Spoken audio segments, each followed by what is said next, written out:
আসসালামু আলাইকুম দর্শক। এই তো আজকে আমরা ঝালের পোলাও রেসিপি দেখাবো।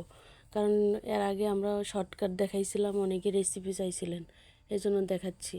এই যে প্রথমে পেঁয়াজ কুচি, কাঁচামরিচ একটু তেলে নিয়ে ভাজতে থাকবো।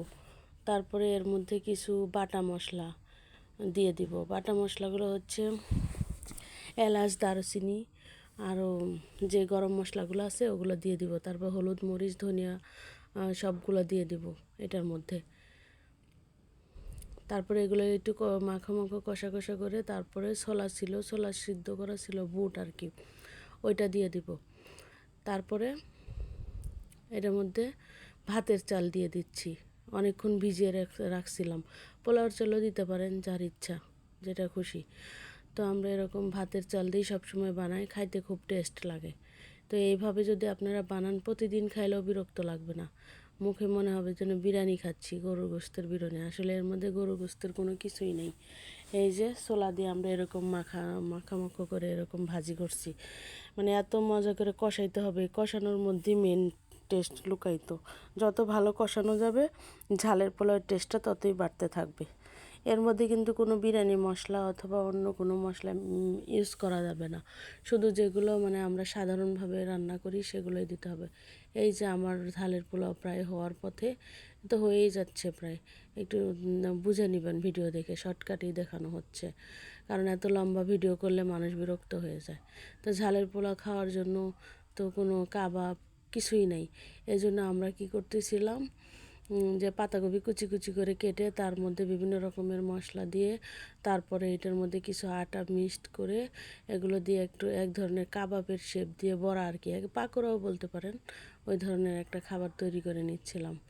তো আমার ফ্রাই প্যানটা একটু পুরনো আর মানে একটু ময়লা, মানে তেলে আর কি চকচকে, কিন্তু এটাতে ভাজি টাজি খুব সুন্দর হয়। তো আমি এটা দিয়েই করি সাধারণত। তো নতুন পরিষ্কার ফ্রাই প্যান আছে, ওইটা ইউজ করি না ধোয়ার অলসতার জন্য। এই যে আমাদের খাওয়া শুরু হয়ে গেছে, গরম গরম ঝালের পোলাওয়ের সাথে এরকম পাকোড়া। এত টেস্ট বলে বোঝানো যাবে না। 2 প্লেট 3 প্লেট একদম খেয়ে ফেলতে পারবেন। তো এটা খাওয়ার জন্য তেমন কিছুই লাগে না, যখন খুশি তখনই খাইতে পারেন। যে যে কোনো মানে ওকেশন ছাড়াই, কোনো কিছুই লাগবে না, ওকেশন লাগবে না। তো আমরা এরকম খাচ্ছিলাম আর খুব মজা করতেছিলাম। তো খাওয়ার পরে আমরা সবাই মিলে মানে এক জায়গায় যাবো আর কি, কারণ সামনে রমজান এসে পড়ছে। রমজানের সময় এরকম মাছ কাটতে গেলে গন্ধ লাগে, বমি বমি ভাব আসে, এমনি একটু গ্যাসের সমস্যা হয়। তো এই জন্য ভাবতেছিলাম রমজানের আগে যদি সারা মাসের মাছ কিনে রাখতে পারি, তাহলে আর রোজার মধ্যে মাছ কাটার ঝামেলাটা থাকবে না। এই জন্য আমরা দুইজনে এরকম বেরিয়ে পড়লাম আমাদের নারায়ণগঞ্জের বিখ্যাত 5 নম্বর মানে মাছ বাজারে, মাছ ঘাটে। তো 5 নম্বরে মাছ ঘাটে যাওয়ার জন্য আমাদের বাসা থেকে প্রথমে ইস্পাহানি ঘাটে গেলাম 50 টাকা রিক্সা ভাড়া দিয়ে।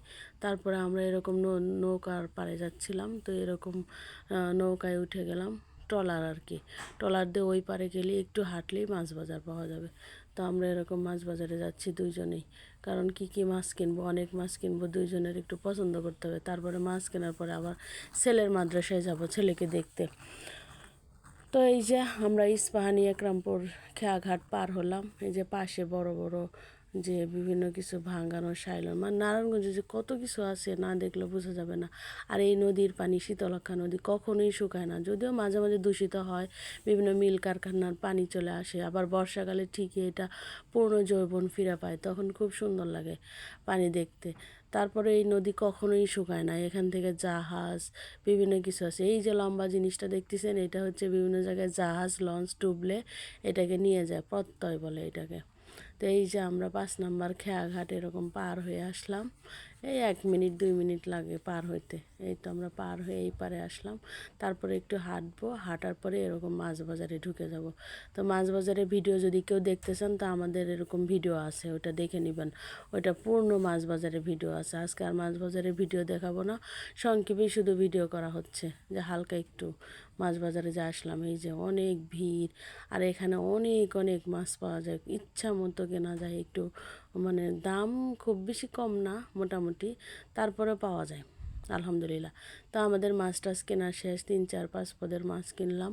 তারপরে আমরা এরকম রেল লাইন পার হয়ে মানে নারায়ণগঞ্জ কালীবাজার যে রেল লাইনটা আছে ওইটা এরকম ক্রস করতেছিলাম। তো ক্রস করে আমরা এই পারে চলে আসছি। তারপরে কিছু ফল টল কিনলাম। ফল কেনা শেষ হলে তারপর ছেলের মাদ্রাসায় গেলাম, ছেলের সাথে দেখা করলাম। এগুলো আর দেখানো হয়নি। তারপরে এরকম আমরা চলে আসলাম আমাদের যে ঘাট, নিজেদের বাসার কাছে যে ঘাট, এই ঘাটটা এরকম পার হচ্ছিলাম, নদী পার হয়ে এরকম আসতেছিলাম। তো এই তো এখন আমরা একটু পরে এরকম বাসায় চলে আসব। আর দ্রুত মাছগুলোকে কাটতে হবে, ফ্রিজে ঢুকাইতে হবে। আমার কষ্ট আরও বেশি, সকাল থেকেই কষ্ট করতেছি, কাজ করতেছি, কাজ শেষ হচ্ছে না। তো দোয়া করেন, একটু শরীরটাও বেশি একটা ভালো না, তাই কষ্ট করে এই ভিডিওতে ভয়েস দিলাম। ওর বাবারও শরীর বেশি একটা ভালো না। তারপর রমজান এসে পড়ছে, আল্লাহ যেন ভালোভাবে রোজা রাখার তৌফিক দেয়। সবাই এরকম আমাদের জন্য দোয়া করবেন। ধন্যবাদ সবাইকে আমাদের কষ্ট করে ভিডিওটি দেখার জন্য। আশা করি পাশেই থাকবেন। আসসালামু আলাইকুম।